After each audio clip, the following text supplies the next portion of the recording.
All right, we're on the road. So we are on our first official road trip in the Mach. We're about 65 or so miles into the drive. Ultimately, our goal is to make it down to Hilton Head, but we're not doing that until tomorrow. We live in Marietta, Georgia, and so we're driving down to our daughter's college in Statesboro. Going to go to a football game there tonight, spend the night in Savannah, and then head on to Hilton Head tomorrow. So our plan is to charge in Dublin, Georgia, which is about 30 minutes outside of Statesboro, because Statesboro doesn't have a ton of chargers in it. A couple slow chargers, but not a lot of fast high-speed chargers. We actually could make it all the way to Savannah without needing to charge, but we couldn't make it all the way to Hilton Head. And because of the football game, we're going to be late.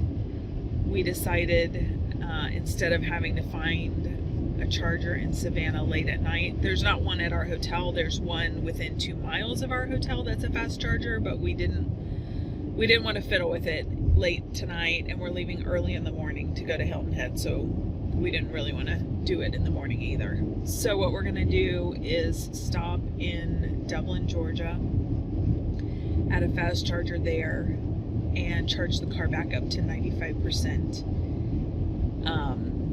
It's going to take about 40 minutes, which is longer than you would normally take for a stop, but just the way that our trip works, that's what's going to be best for us. I have to say, the whole trip is a little intimidating.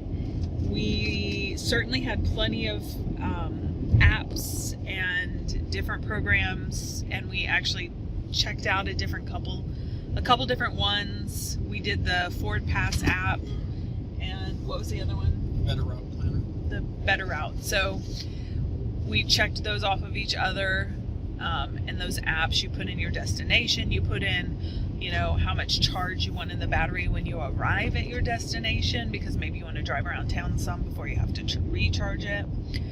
And it tells you exactly where to stop, how long you need to stop at each place, how fast that particular charger works, and you can even see the rates for charging. So it is more expensive to charge the car on the road than it is when you charge at home.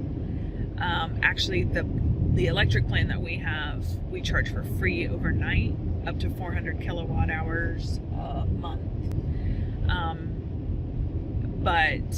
And then it's very, very inexpensive. So it's costing us, so far it's about $20 a month to fuel our car, and we pretty much exclusively drive this car. We've got, I think, 2,500 miles on it right now, and we've spent a total of maybe $40 on gas or fuel.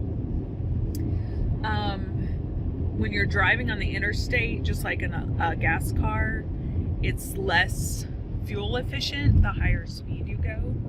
So it does kind of help you mind your speed because you want to conserve your battery. Although, as we've been driving along, the map that we use, the navigation tool, shows us where chargers are along the stop, and it seems like almost every exit, except for really small towns, there's a charger. But in the super small towns, sometimes you don't even have gas stations at an exit.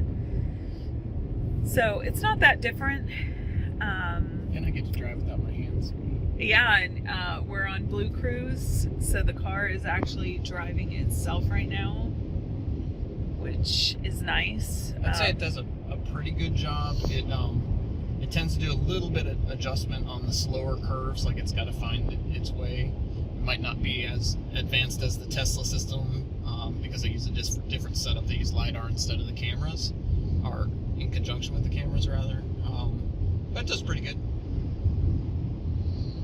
All right, so we will fill you in once we stop and charge.